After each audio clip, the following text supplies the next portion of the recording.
Hello and welcome to Deep Blue Sea, the podcast. I'm your host, Jake Lewis, and on this show, normally myself and my regular co-host, Mark Hoffmeyer, go through the Deep Blue Sea trilogy, one DVD chapter at a time. Now we're on to Deep Blue Sea adjacent films, as films directed by Rennie Harlan, featuring sharks, or returning to aquatic action, because this is the second part, the second time we've done a second part show. We did 47 Meters Down, and its sequel, 47 Meters Down, Uncaged, with Jessica Manzo Kite a couple of years ago. Now we're doing another initial film and its sequel. We did the Poseidon Adventure very recently, which means you'll never guess we're doing Beyond the Poseidon Adventure this week with returning guest Todd Liebenow. Todd, welcome back to the show. It's great to be back. It's been 7 whole years. Can you believe that? The ship is still floating somehow. Yeah. So yes, today we are covering Beyond the Poseidon Adventure, which came out, 7 years after the original Poseidon Adventure. New cast, new director, same boat. So this is now directed by the producer of the first film, Owen Allen, of many disaster movie productions. Not many disaster movie directing. We'll get to that soon. And this sees Michael Caine, Mike Turner, heading up a salvage team. They're nearby when the Poseidon flips and begins to sink. And he's like, oh, money! Also, maybe people to save. So he and his crew of Charles Malden and Sally Field head over there. Just as they arrive, Telly Savalas, of all people, arrives as well with his pristine white crew and ship to also offer assistance and help people. He's Dr. Stefan Svevo, a wonderful name for any Bond villain. It's a Bond villain name, yeah. Svevo. They say Svevo so many times in this film, and I had no idea what they were saying every time. Such an odd name. Svevo. But fine, yeah. And so they head down with 3 of Telly Savalas' men. And what do you know? There's some passengers still alive down there, not that far away. Hilarity ensues. So this was my first time seeing Beyond the Poseidon Adventure, a film that, as far as I can tell, has never been released in the UK on DVD, but is available to rent on Amazon Prime. But was this your first time seeing it, Todd? Or have you seen it before? No, I've seen this before. I think I was telling you earlier, I'm pretty sure I watched this back sometime when I checked out the original Poseidon Adventure from the library, and they also had a disc, it was a 2-disc set, and so it had Beyond the Poseidon Adventure. And this one's, I don't want to steal too much from you here. I mean, I will wholeheartedly admit this is not a great movie, but I like Beyond the Poseidon Adventure to a certain degree. So it was better than I was expecting it to be. This film does not have a good reputation. Compared to when the Poseidon Adventure made 25 times its budget, this one made a fifth of its budget at the cinema. It cost $10 million to make, made 2. It was not well received, terrible reviews, and has gone down as being another bad Michael Caine movie. But I did kind of like it. The acting across the board is mostly terrible. Somehow, I don't know where the money that the budget went to, possibly in the cast, I don't know. But effects-wise, nothing seems to have stepped up that greatly. Owen Allen is a lesser director than Ronald Neame, I think is fair to say. Yeah. But as a disaster movie, I did kind of like it. There's some characters that you immediately think, yes, you're going to die. And what do you know? They die. There are some others where you think, well, you might make it, and they don't. That's always fun. Slim Pickens is in this film. Well, I had no idea. This is one that I don't know that I would go as far as to call it a bonkers sequel. I like bonkers sequels where things just go off the rails. Gremlins too. Yeah. But this is, it moves closer to bonkers territory. It's not quite there, but there's enough just kind of craziness where you just have to kind of take a bit of joy, in some of the things that are totally outlandish about this movie. Yeah, completely agree. It's just having Slim Pickens be in your film makes it maybe a silly film. Not always. You could say that. You could say that about a couple of people in the cast, I think. I mean, it's a cast that, while that first film, and we talked about this on the first episode, how, the poster has the images of the people across the bottom, so all the all-star people in this film, and you've got Gene Hackman and yeah, all these people that are, Shelley Winters gets an Oscar nomination and all that. And this cast, yes, there's some that are like, they're heavyweights, Michael Caine, Sally Field. These are people that were top quality actors at the time this movie came out. But then a lot of the rest of the cast I look at and go, it's like a Love Boat episode. Mark These are the kind of people that would have showed up on the Love Boat. Mark Harmon. Yeah. What is Mark Harmon doing in Beyond the Poseidon Adventure? Yeah. But they're all well cast. They're all like playing the characters you expect them to play. Yes, Teddy Savalas is the bad guy. And Slim Pickens is the drunken Texan. Like Mark Harmon's the young strapping elevator operator, love interest guy. Sally Field is plucky and fun. It's a good cast. I just wish some of them had tried more. Well, yeah, I mean, it's clearly, for some of them, it's collecting a paycheck for sure. Yeah, this they could have maybe put in a little more effort. There's a Jaws of Revenge category of Michael Caine. He's here to buy another beach house. Mm-hmm. So yeah. But I'll watch Michael Caine in anything. He's always great. Oh yeah, well, that's the thing. We talked about that with Gene Hackman. We'll watch Gene Hackman in anything. Same with Michael Caine. You asked me to be on Jaws the Revenge. It's like, well, all right, it's Jaws the Revenge, but hey, it's got Michael Caine. You took some arm twisting to be on that. Like, Todd, no one wants to do this. Please don't have to come to this film. You couldn't have given me Leah Thompson, who we all know I've always had a crush on, in Jaws 3D. Yeah. No, I get Jaws the Revenge. But I'll say it, Jaws Revenge better than Jaws 3D. Yeah, but there's no Leah Thompson in Jaws the Revenge. That's true. So. Yeah, there is a shark that makes a plan, a planning shark that sets traps and travels very long far. Anyway, we've covered that last Christmas.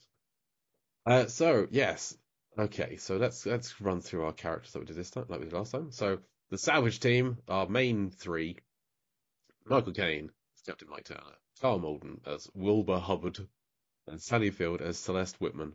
What do you make of these three? Well, first of all, can we really call Sally Field a part of the team? Because she's just kind of hitching a ride. Yeah. She apparently saved Carl Malden's characters.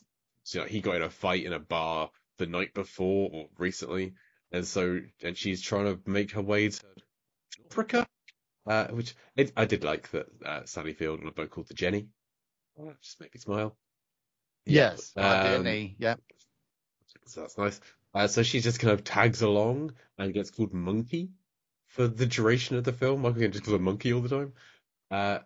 Which is, apparently in this era, Sally Field was often showing up in movies where she gets called an animal name, because this is 79. 2 years earlier, in 77, of course, she's in Smokey and the Bandit, which were then significant other Burt Reynolds, and he calls her Frog throughout most of that movie. If I recall. So yep, I didn't think about that. You're quite right. Okay, I can't think of anything else where that's been the case on her CV. No, I don't know. It's a trend of two movies. Well, there's two Smokey and the Bandits, so let's say three. There's correction. There's three Smokey and the Bandits, but only two that Sally Field is in. And I will, hot take here. I will watch Smokey and the Bandit Part 3 sooner than Smokey and the Bandit Part 2. I've only seen Smokey and the Bandit Part 2 is terrible. I've only ever seen Part 1. And Smokey and the Bandit Part 3 is pretty bad, but not as bad as Part 2. Yeah, I didn't make it past Part 1, which I did like. I liked Part 1. But yeah. Part 1's great. I love it. I watched that fairly recently. Anyway, so she's just like an odd character, where she is kind of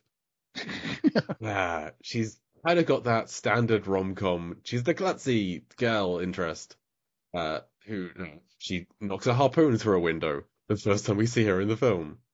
And Michael Caine kind of feels lumbered with her a little bit. And they used to have an actual monkey on the ship who apparently was better than she is.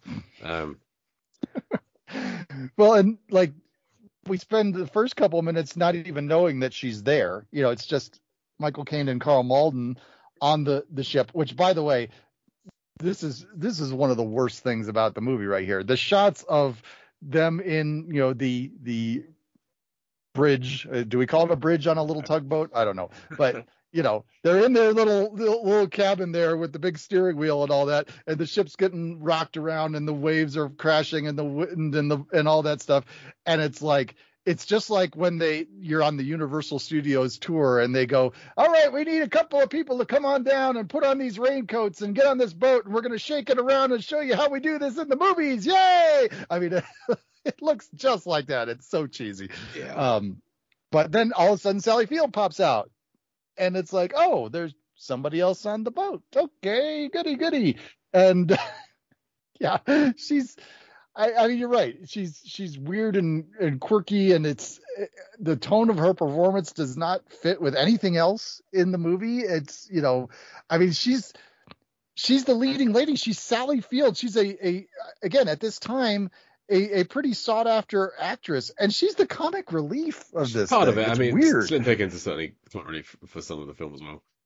Which, I mean, Peter Boyle's in this film. He should be comic relief. He's great in everything. But yeah, she is comic relief. But I don't like that clumsy backstory of she's here because she saved me in a fight and now she's part. Like, why not just make her part of the crew and just make her have her Rocky Kane have they've always had this on again, off again, will they, won't they relationship instead of just making her a new person and slowly kind of fall in love over the course of the film, but it doesn't really make any sense, and they just kind of kiss at the end because that's what people want to see. Well, yeah, but I mean that your idea could work there, except for just the fact that I mean Michael Caine and Sally Field have to be one of the most mismatched couples ever. I mean, it just I don't know it doesn't work. I like Sally Field in this. I think I think she's kind of quirky fun, but this is a case where I don't know these pieces don't quite cast independently and never did a screen test. Yeah. Mm-hmm. And then Carl Malden as Wilbur, he is like the second in command, best friend of Michael Caine, older guy, knew Michael Caine as a kid, and they just kind of stuck together. He sadly is dying of plot over the course of the film. So he has some kind of mysterious, unnamed illness that he's been seeing a doctor secretly about, but Michael Caine's always known. But decides to talk about it now. Mysterious, unnamed illness, not unlike Forrest Gump's Absolutely. Jenny. I mean, talking about Jenny. My guess is it's a different unnamed illness than what Jenny had. Yes. Which, of course, this comes up at some point, and Wilbur does not make it. So he is one of the people who just kind of disappears at one point in the film. They're swimming out, and he decides, no, and then we never see him again. Which, frustrating.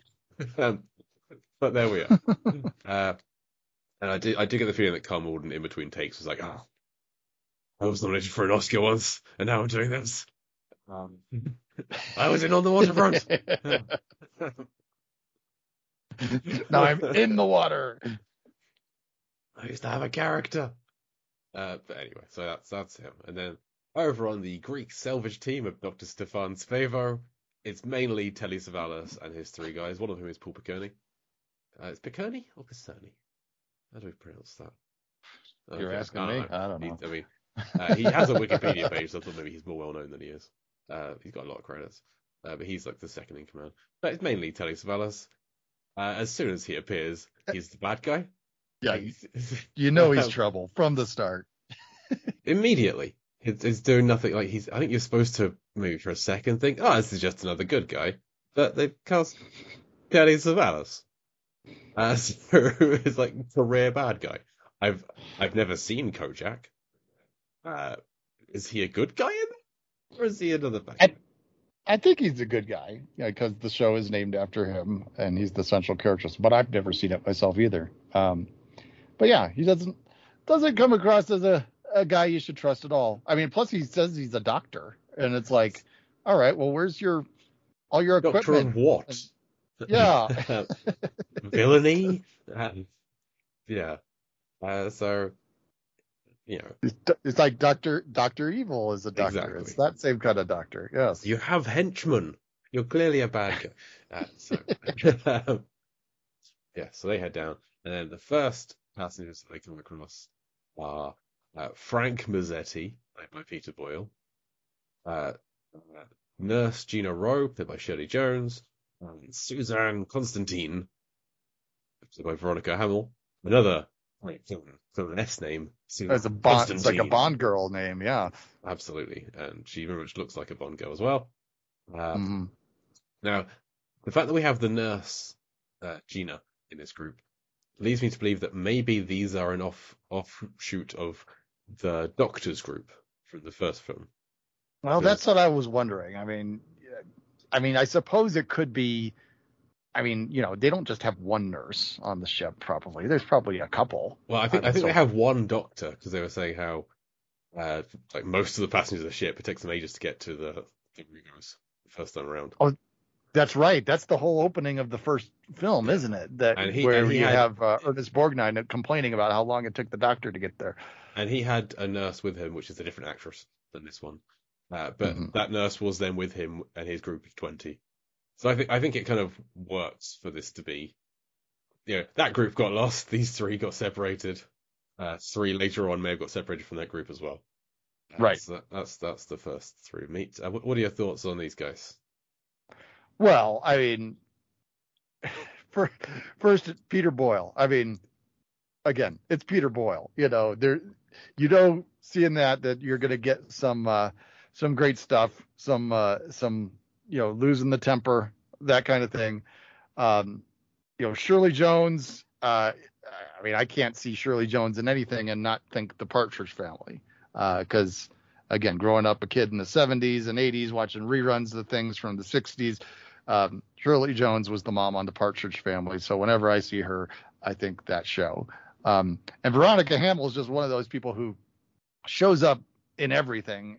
Again, more of a TV actress. I think she's part of the reason I think of this cast as being more of like a Love Boat cast. I would bet she probably showed up on the Love Boat, Fantasy Island stuff. I should look that up for real just to see. But she showed up on those type of things. Oh yeah, she was on Hill Street Blues. That's where I know her most from. She was on Hill Street Blues. Anyway, but yeah, but I mean, Peter Boyle is the main one that sticks out for me there, just because he's again another one of those actors that I'm going to be intrigued to see what he brings, no matter what. Because Peter Boyle is, honestly, he's kind of a wild card. You know what I mean? He can bring lots of different stuff to a movie. Yeah. So to me, he is mainly the dad from Everybody Loves Raymond. That's I watched that in the 90s and 2000s. Rewatched that show, and he's fantastic in it with Estelle Roberts. Estelle Roberts? Yeah, Yeah, yeah. just that couple, you can't go wrong with like having those as your lead's parents in a film, in a TV show, and then just finding out like, oh, he's in Taxi Driver. He's been in so many things over the years. He's the monster in Young He's Frankenstein. the monster in Young Frankenstein, absolutely, putting on the Reds.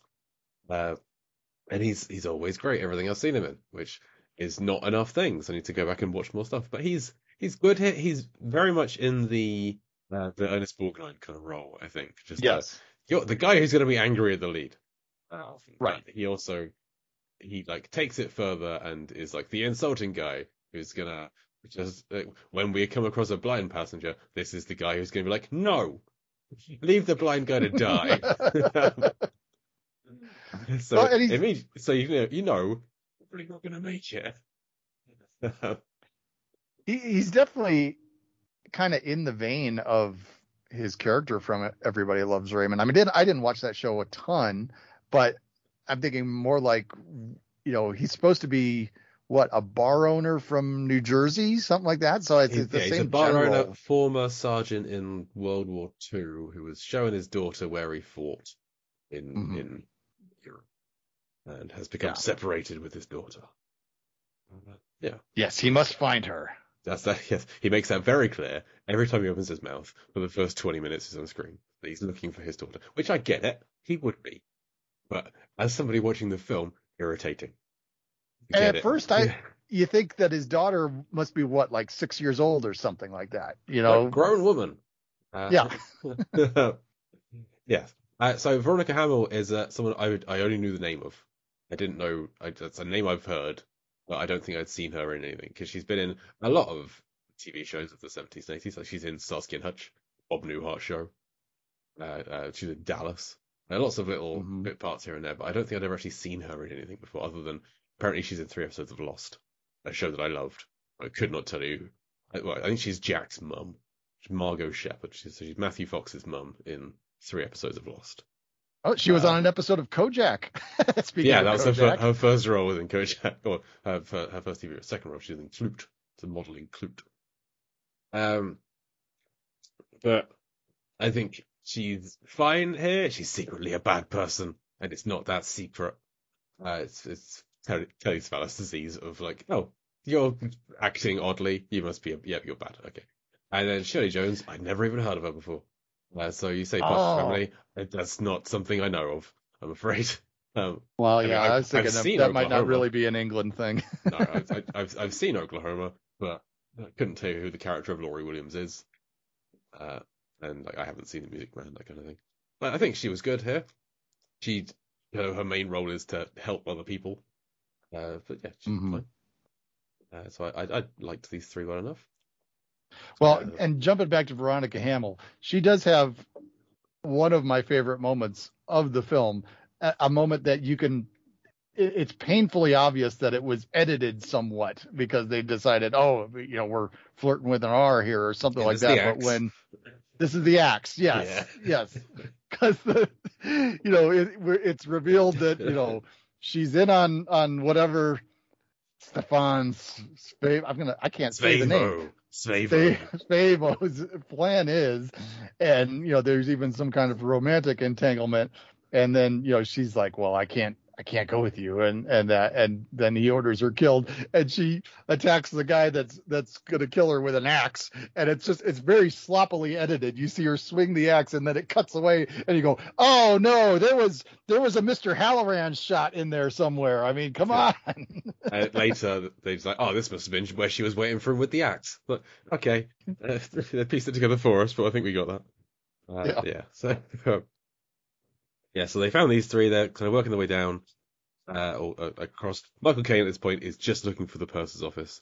He wants the money. He wants the money and the gold. That's where it's going to be. They find any survivors on the way. Great. That's Svavo's job. Michael Caine is after the cash. Actually, his intentions are kind of vague because when they first see the ship, he's like, people might need saving. Then as soon as they get on the ship, it's like, I have salvage rights. I want all the cash. So he kind of seems to ebb and flows between like, is he being righteous? Is he being greedy? What's he doing here? And then he jumps back and forth, kind of.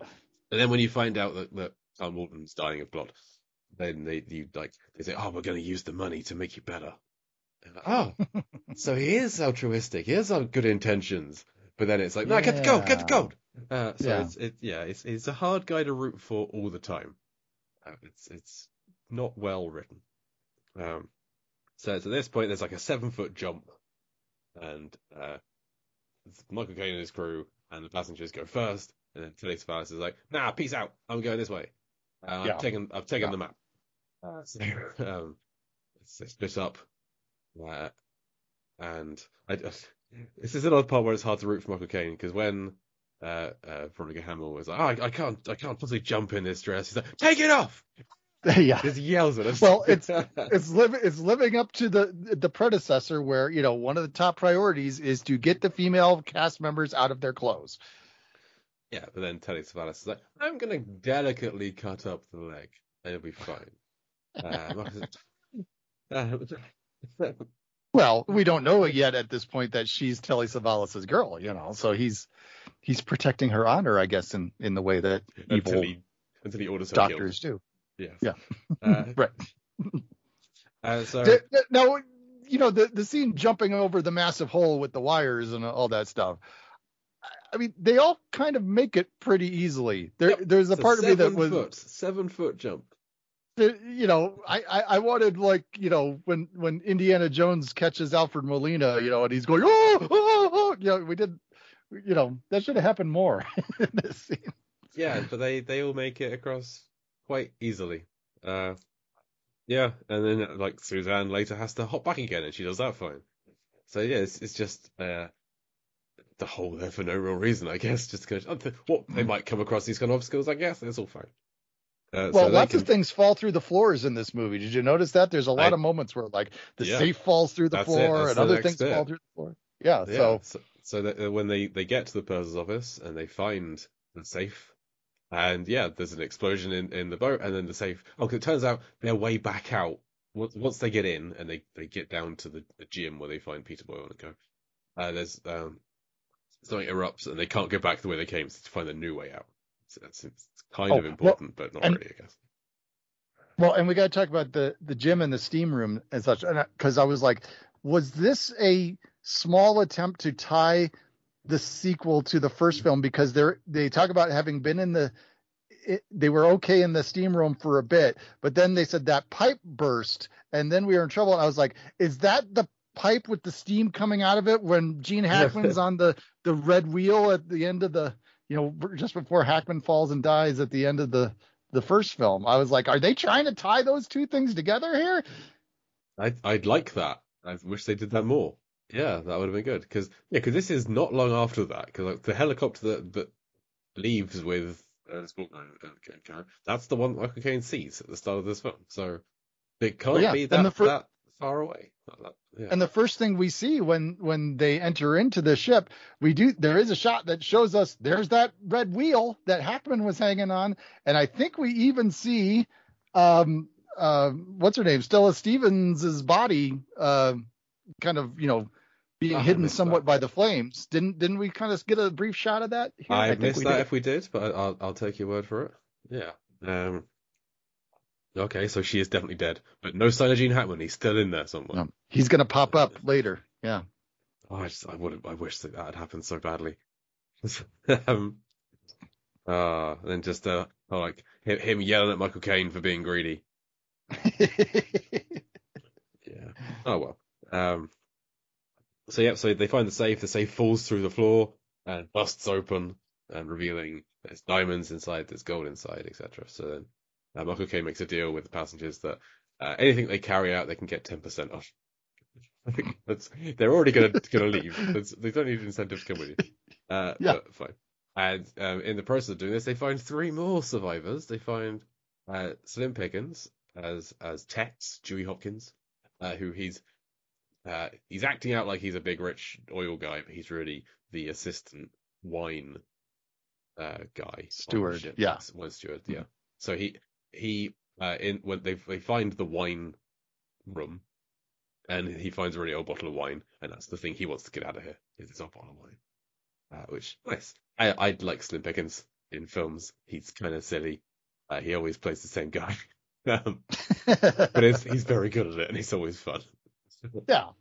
Uh, No, so yeah, I've always loved Slim Pickens. One of the first movies that my parents ever brought home for us to watch when we got our first VCR, Christmas of 1983, was Blazing Saddles, and of course the opening sequence involves Slim Pickens. So he always sticks out as one of the first people I ever watched when I entered the realm of home video. nice. Yeah, I had no idea he was in this film. It was, oh my god, fantastic! I'm on board. So we find him, and we find, wouldn't you know it, Frank Rossetti's daughter, Therese Rossetti, played by Angela Cartwright, sister of Veronica Cartwright from Alien. Well, and Angela Cartwright from Irwin Allen's Lost in Space. She was on that TV series. And there's a cameo in the film, apparently. Yeah. But, yeah, I mean, when I see her pop up on things when she's older, I always kind of go, oh, why do I know her? She's so familiar. And then it takes me a second. Oh, yes, Lost in Space. And I think that when I was watching Lost in Space as a kid, it was in reruns. And, the episodes didn't tend to focus on her as much. They focused on Will Robinson, Bill Mooney's character, and his interactions with Dr. Smith and the robot. But Angela Cartwright as Penny was always around there. And I think I was too young to realize that I had a crush on her at the time. Because, when you're watching that as like 6 years old, you don't realize it. But then as you get older, it's like, oh, yeah, Penny from Lost in Space. I think she might have been one of my earliest crushes. So she also did Never the Love Boat. So that fits into your theory. Mm-hmm. She doesn't get a great deal of character work to do in this film. She's mainly there to be Frank's daughter and then the other guy they find, Mark Harmon's love interest. Yeah, she's not as shortchanged as like Carol Lindley is in the first film, like where we said that Carol Lindley was there to cry and scream. And I think that you could say that about Angela Cartwright's role here, but it doesn't go quite as far as it does with Carol Lindley. Yeah, that's fair. And then Mark Harmon, just shocked that he was in this film. He's I mainly know Mark Harmon from The West Wing, where he's in 4 episodes. But I am aware that he has a huge career beyond that. Summer School, man. He's Mr. Shoop in Summer School. 80s classic.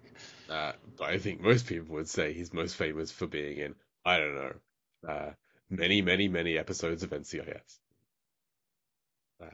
I've never watched NCIS. No, same. But he's been on it for 18, 19 years. So, but he'll always be Agent Simon Donovan to me. For that 4-episode arc where he's the love interest to Alison Janney. But hey, he's in this too. This is his second film role. I was trying to remember if his name is even in the opening credits, because I think I would have spotted it if it was. But yeah, when he showed up, even though I've seen this before, it was a surprise because I was like, "Oh my, Mark Harmon!" I did not remember he was in this. And he's fine. His main role there is to be just like a guy helping. Like when there's a shootout in this Poseidon Adventure sequel, a sentence that's silly, a silly sentence. He's like gets involved and he's there to save people and just be like the young physical guy who can help. Well, his job as an elevator operator on the Poseidon trained him for handling a machine gun, I'm sure. Absolutely. And his other role is there to anger Peter Boyle because he's getting close to his daughter. Which is not allowed, apparently. This guy who saved her life a couple of times. Would he rather that she hooked up with Carl Malden? I mean, come on. Right. Or later in the film, Jack Warden. I don't know.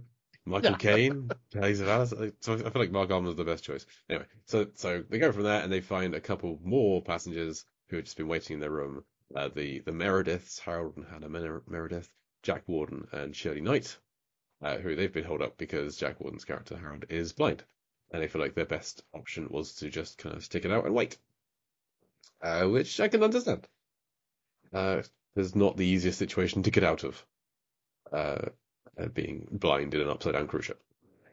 It's one of the cheesier moments of the film, though. When it's revealed that he's blind. Because he's sitting there, he's sitting a little awkward. You can tell there's something not quite right, and then comes the I'm blind, and he puts on the sunglasses, and you're like, of course he's blind.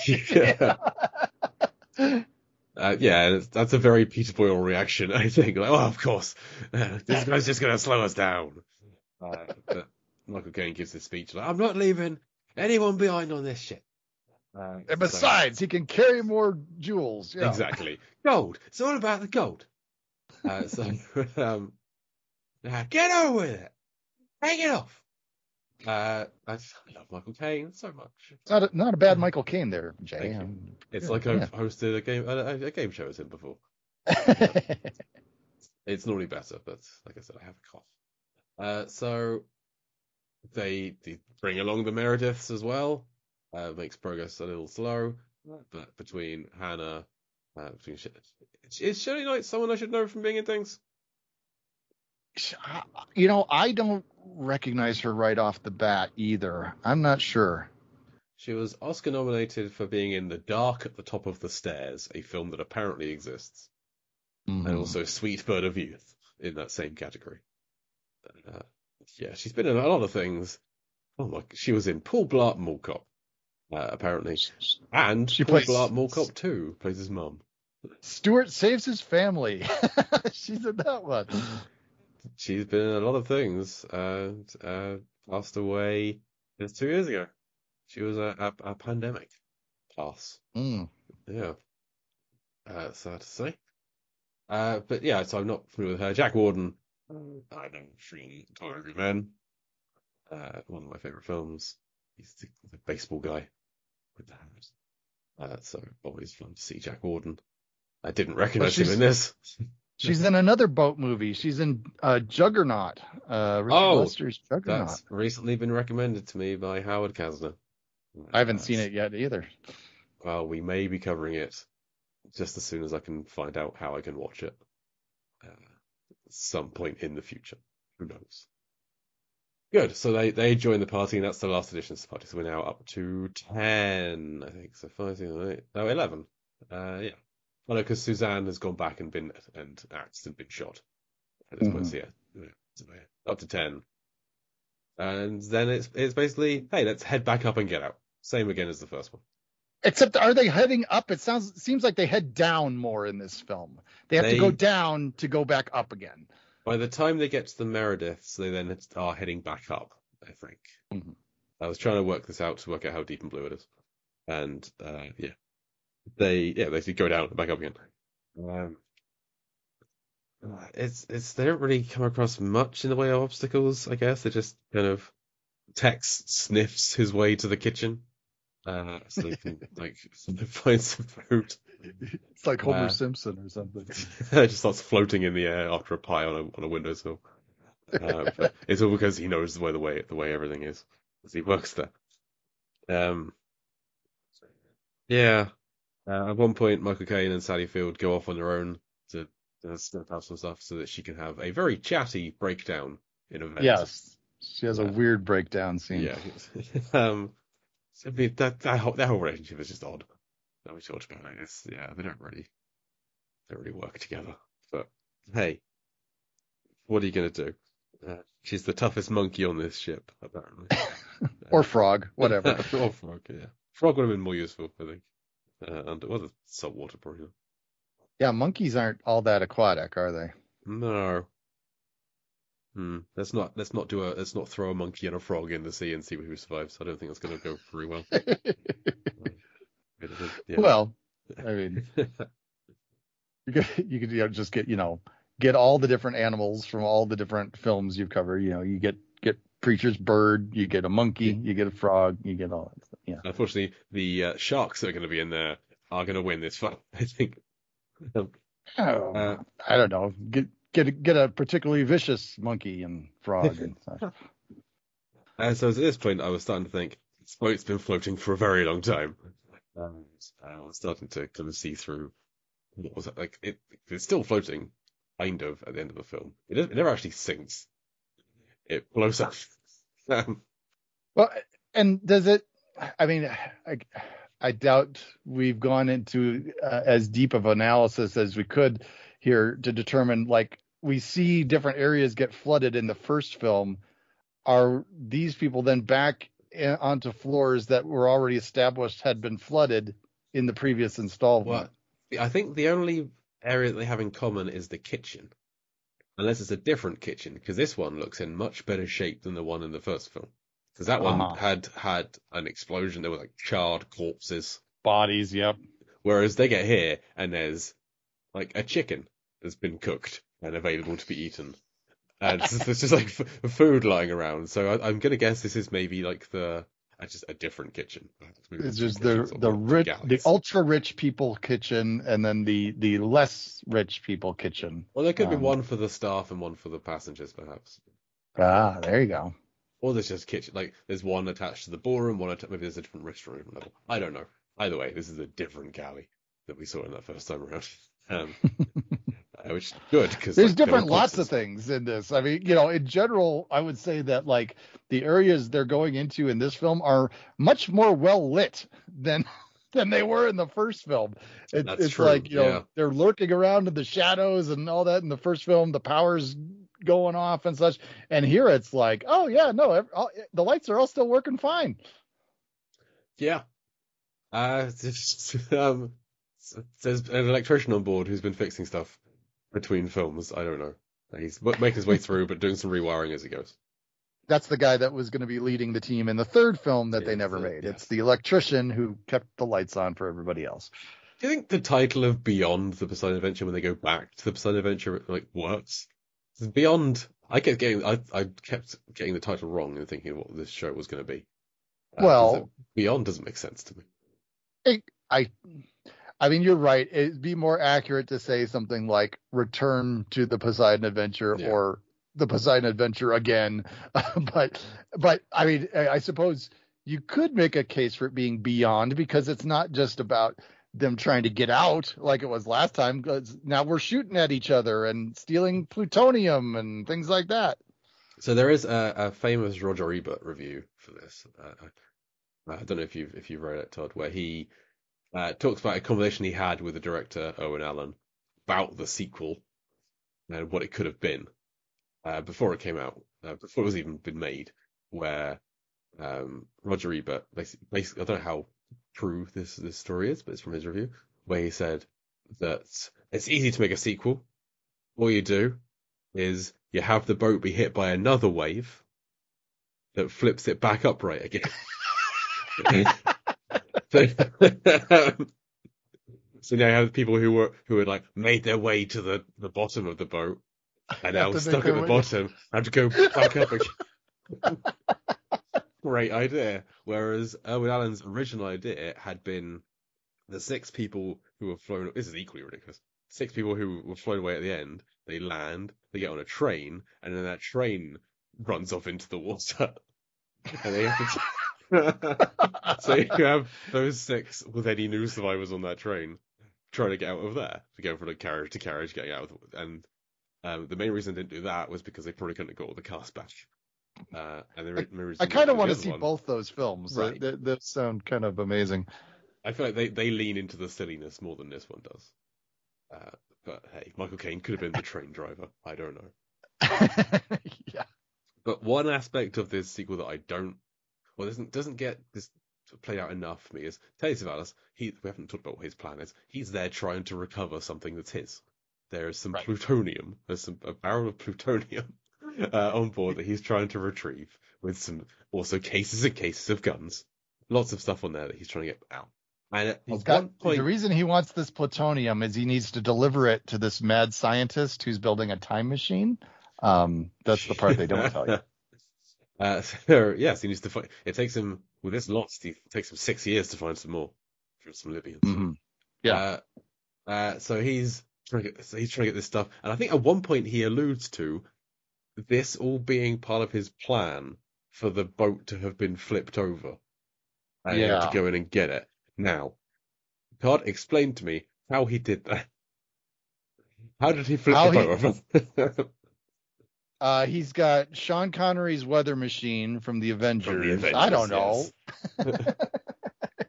The only thing I can think of is that he set the course for the boat, and the guy in the bridge who was like, go faster, is working for Svevo. Ah, there you go. Because they didn't take on ballast, so that was the key. He sabotaged the pump so he couldn't take on the ballast. Yeah. But even still, that's a stretch. I'll run with it. I'll I can get on board with that. It's a film, I guess. Yes. So he's there with his men trying to get that up. He's lost one man to Veronica Hamill's axe. The axe. And then as Michael Caine's leading his guys out, his crew out, we lose. Is Mrs. Meredith the first loss? I think. Yeah. Yes.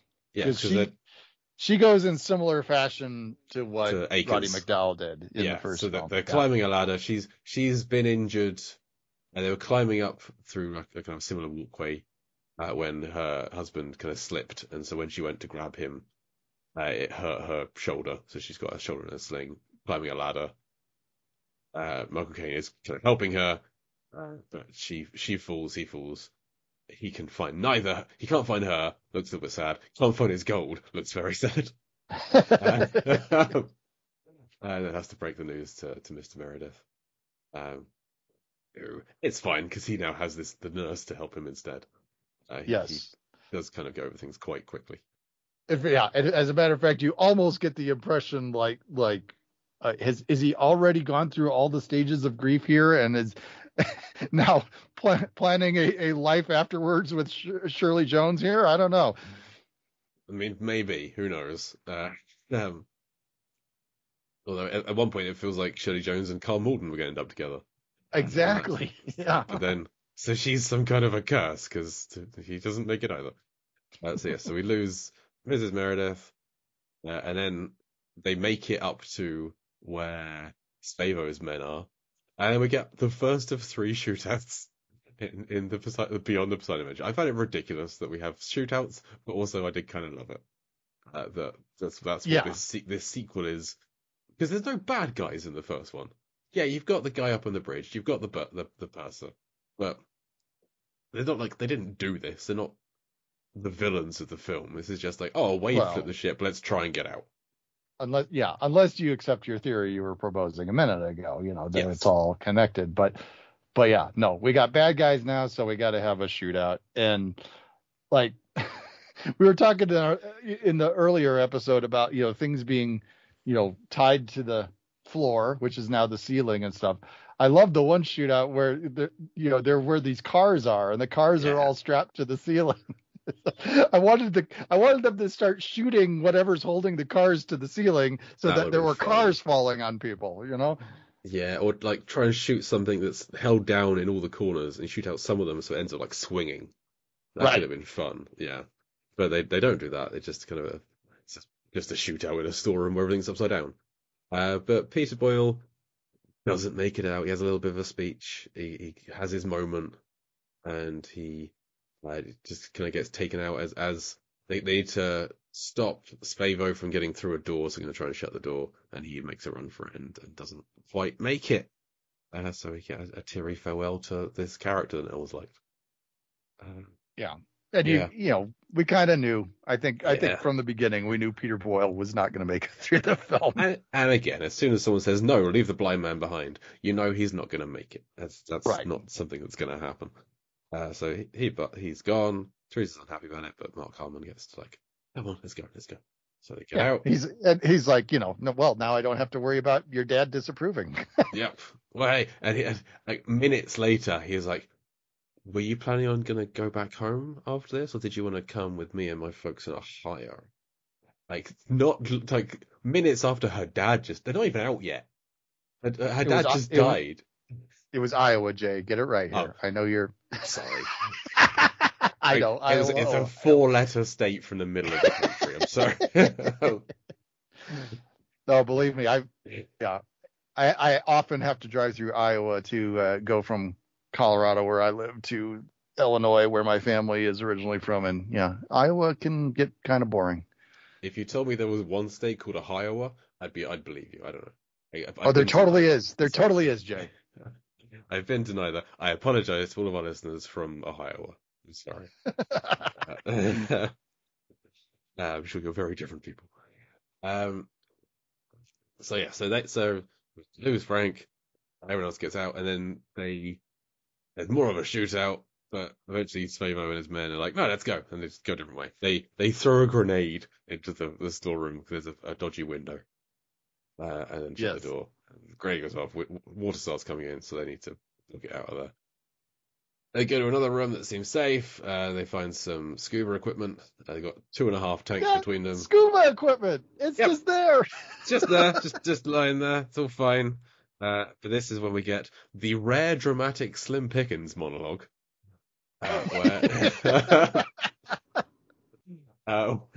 Where he reveals he's not a rich oilman. He doesn't want to swim out there because if he get out, they'll find out he's really just a lowly assistant wine steward. And he made up this lie because the rich always get saved first. A good plan.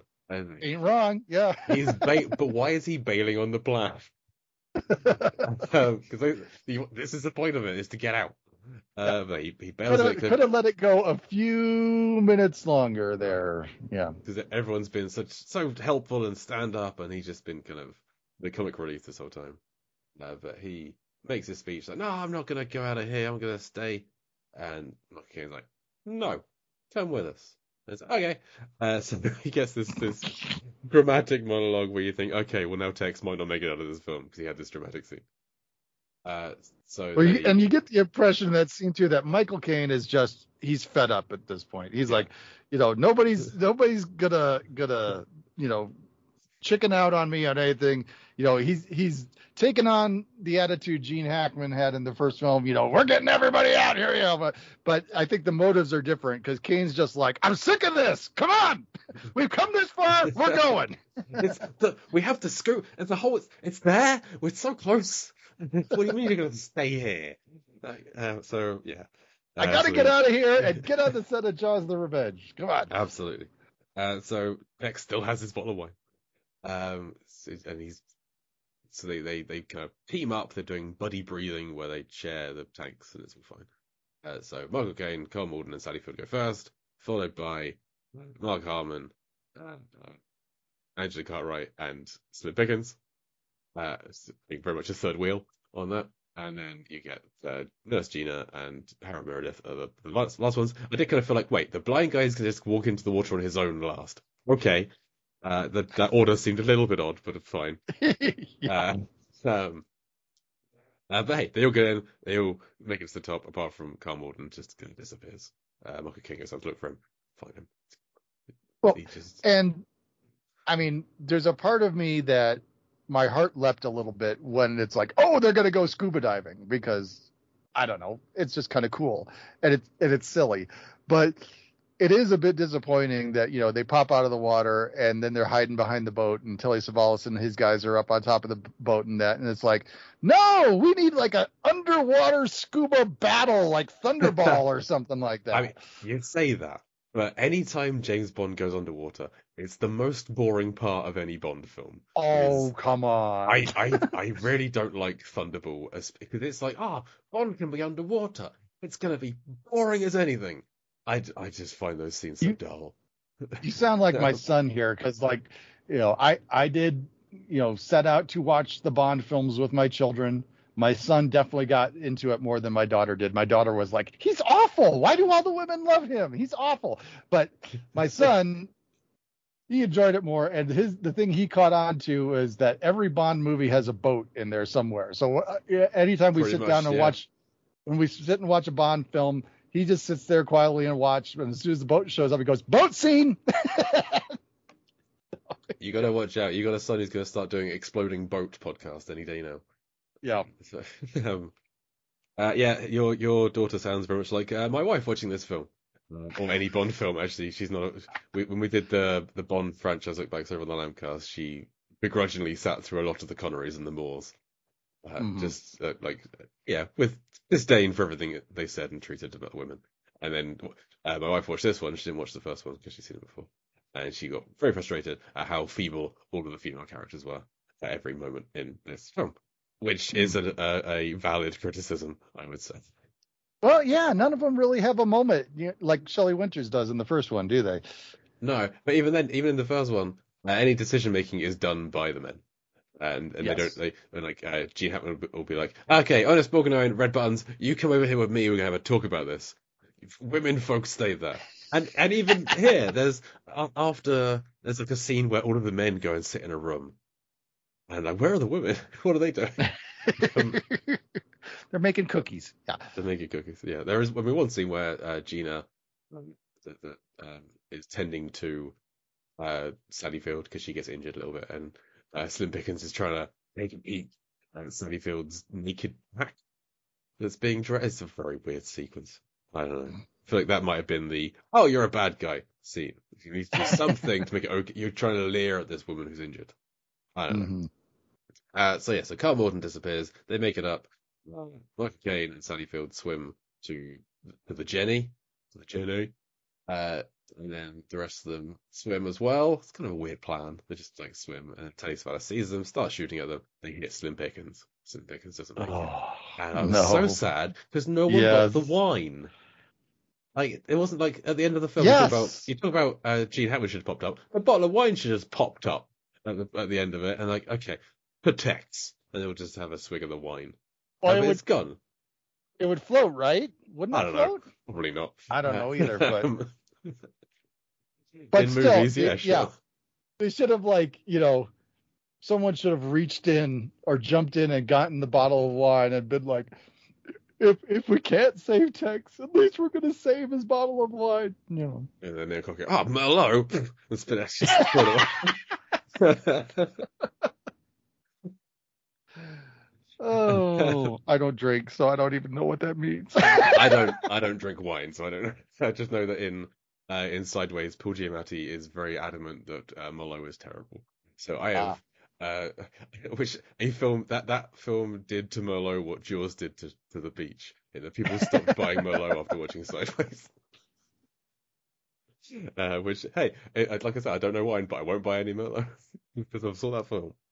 Anyway, so as with the first film, 6 people survive. They kind of head off, and then the boat blows up behind them. So, because of nothing they did, they were shooting at it. Mark Harmon was like shooting at them, more providing cover. But there's an explosion in the boat, and the plutonium goes up, and that's it. Goodbye, Poseidon. It's blown up. It's totally random, yeah. I mean, not to say it's not a great explosion. It's pretty spectacular, but yeah, it's totally random that it happened to happen then. Pretty much eliminating, that we could do a third sequel where there's just, oh yeah, there's more people in there. Let's catch up with crew number 3 here. Yeah, yeah. Or I mean, maybe it sank and they're now like at the bottom of the sea trying to get out, and it's going to be all like Airport 77. Like Airport 77, yeah. But much harder to get out and send a sub team for like James Cameron to go down there and get them. Yeah, I feel like there's not going to be any more. There's not going to be Poseidon Part 3. Yeah, which is a shame. Well, there we are. Not of this series anyway. Not of this series. Because it's been they never too long. sequelized the Poseidon that came out in the 2000s. Hey, there's one thing about remakes. You can always remake it again. This is true. There is, we briefly talked about it on a different show. There is a Steve Gutenberg TV series of this that neither of us has seen or will ever see. The Goot. Yeah. We like him, but not that much. Yeah. I'll never watch Lava Lantula or Two Lava, Two Lantula. It's a sequel that I've seen about 5 minutes of and thought, nope, you couldn't. I mean, you probably could pay me to watch it, but that's the only way. Yeah, so that's Beyond the Poseidon Adventure.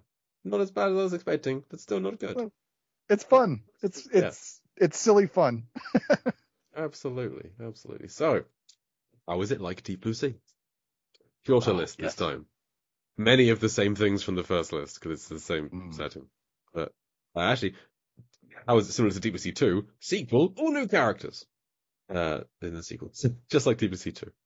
Ladder climbing during an explosion. Someone says a prayer at one point.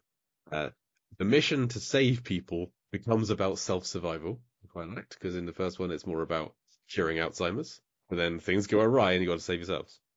They consult a map at one point. There's a lady with a secret. A bird is eaten. It's a cooked chicken rather than I did want Mark Hammond come up to Peter Bond and go, "You ate my bird," but that didn't happen, sadly. Mainly in 2 groups, where one of them is in a single location for much of the film, which is preached in the kitchen for all. Someone falls off a ladder. There's a life jacket room and no one puts them on. And there's a climactic explosion. Is about all I got for this one. But more importantly, how deep and how blue is Beyond the Poseidon Adventure? Now, one thing's for sure, none of this film is completely blue. There's always something blue on screen if Michael Caine is on screen. Because you got his blue eyes, which he looks at the camera all the time. That's 1% right there. Well, that's something. Like I was saying earlier, this one is not as dark as the other one is in terms of just the lighting and all that. I mean, they're in some pretty bright, colorful, well-lit corridors and such here. So it didn't strike me as very blue at all. Well, do you think it's deeper or bluer than the original Poseidon Adventure? No, because they can't go as deep as the original because they never make it to the ballroom in this one. Correct? That is correct. They don't go as deep, but on average they are deeper for longer because there is less stuff up above the ocean because they are below sea level pretty early on, and so this where the first one works out being about 5.3 meters deep. This one, as an average, is 7.1 meters deep. So what's that in American? That's about 23.5 feet deep on average compared to 17 for the first one. And blueness, it is less blue, whereas the first one was 12.96% blue. This one's 11.53% blue. So it's still close. Yeah. So this one is between in depth. It's between where are we gone? Deep blue sea and deep rising. That's what it's between. In depth wise and blueness, we're looking at less blue than Deep Rising, bluer than The Adventures of Ford Fairlane. This one does have more similarities with like Deep Rising, doesn't it? Because isn't that kind of more Salvage. like a salvage type thing? Yeah. It's salvage, but also there's like a plot, like people of sabotage. Right. So yeah, very similar. But this one has far fewer krakens. So whatever to everyone's dismay. Yeah, that's the part 3 where it crashes to the bottom of the ocean and awakens something. That's what we need. Part 3, we see Gene Hackman covered in seaweed emerge from the depths as some sort of a water demon now, and he yells, "Release the Kraken!" and creatures come out and attack Michael Caine and Sally Field. I'm here for it. Let's do it. Let's go. Yep. Okay, so come back next week for part 3. So thank you, Todd, for joining me for 2 episodes in quick succession. My pleasure. New to plug since the last time you were. Well, it was 7 years ago, so no. No, same stuff. The blog is Forgotten Films. That's at forgottenfilmcast.wordpress.com. The podcast is out there on all the places that you find podcasts. It's called the Forgotten Filmcast. So yeah, check out my stuff, please. Excellent. And I'm sorry we didn't have you on for our Muppet Treasure Island episode with Nick last year. I saw that, and I decided not to take it personally. And I mean, Nick is a fine choice for talking about the Muppets, so I have no problem. We talked about on the show that you're a bigger Muppet fan. He's a bigger Muppet Treasure Island fan. I think that's accurate. Yeah. Muppet Treasure Island, I like that film, but it is not one of my tops when it comes to the Muppets. It was the second time I'd seen it was for that episode. So, it's a fun film. Yeah. Anyway, you can listen all to more Muppet films are fun films. Most Muppet films are fun films. I haven't seen some of them. There's like Kermit's Swamp Adventure or something, which apparently is terrible. Oh, that's the Wizard of Oz remake does not appeal to me. I hear bad things. Anyway, there's like several Miss Piggies. That's too many Miss Piggies. One is plenty. Anyway, you can hear more of me and Mark over on Con Air the podcast, going through Con Air scene by scene. You can hear me over on the Lambcast once a month, hosting movie trivia for Lampardy. And you can read more of my writing over at lifeversusfilm.com, where there should be some end of year, start of year stuff. That's all I seem to do over there these days. And yeah. So as mentioned, it probably the next episode we'll do will be on the remake Poseidon with Kurt Russell and a bunch of other people. So look out for that soon. We've mentioned some James Bond shark scenes. We're probably going to cover some of those in some Deep Blue scenes over the course of the future. Our Deep Blue Sea adjacent scenes that we do now and then, but who knows when. So as for Beyond the Poseidon Adventure, thank you once again to my guest Todd Liebernow. Thank you. I've been Jake Lewis, and I'll Deep Blue see you again soon.